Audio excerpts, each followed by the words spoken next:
Iran যুদ্ধ ঘিরে আমেরিকার ভেতরে রাজনৈতিক বিভাজন স্পষ্ট হয়ে উঠেছে। প্রেসিডেন্ট ডোনাল্ড ট্রাম্পের সামরিক সিদ্ধান্তে রিপাবলিকানদের বড় অংশ সমর্থন দিলেও কেন্টাকির সেনেটর র্যান্ড পল ভিন্ন অবস্থান নিয়ে সামনে এসেছেন। কংগ্রেসের অনুমতি ছাড়া যুদ্ধ শুরুর বিরোধিতা, সামরিক ব্যয়ের সমালোচনা এবং দীর্ঘমেয়াদী রাজনৈতিক ঝুঁকি সব মিলিয়ে তার অবস্থান এখন আমেরিকার ক্ষমতার ভারসাম্য ও যুদ্ধনীতিকে ঘিরে নতুন বিতর্ক তৈরি করছে। ইরানের বিরুদ্ধে ট্রাম্প প্রশাসনের সামরিক পদক্ষেপ বেশিরভাগ রিপাবলিকান সেনেটরের সমর্থন পেলেও র্যান্ড পল এই অবস্থান থেকে স্পষ্টভাবে সরে দাঁড়িয়েছেন। তার মতে, কংগ্রেসের অনুমতি ছাড়া এই ধরনের সামরিক অভিযান শুরু করা সংবিধান বিরোধী। তিনি বলেন, প্রেসিডেন্ট কোনো সামরিক পদক্ষেপ নিতে পারেন শুধুমাত্র তখনই যখন তা কংগ্রেস অনুমোদিত বা তাৎক্ষণিক কোনো হামলার আশঙ্কা থাকে, অন্যথায় এটি সংবিধান এবং ওয়ার পাওয়ার্স অ্যাক্টের লঙ্ঘন।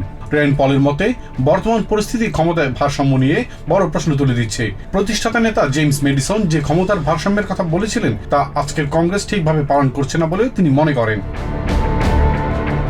র্যান্ড পল দীর্ঘদিন ধরেই ট্রাম্পের কিছু নীতির সমালোচক।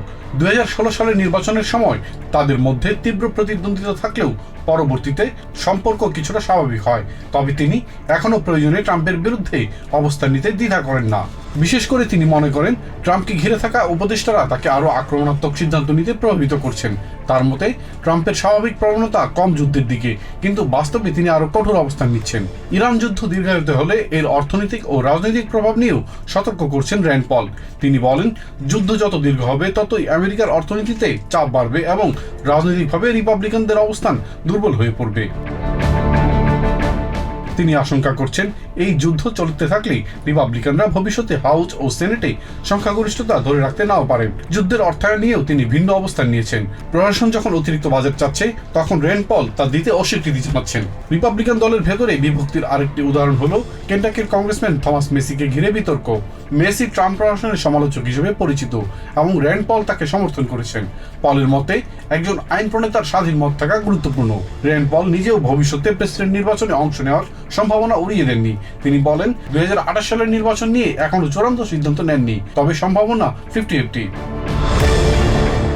ইলিয়াস কমল, TVN 24 নিউজ ডেস্ক।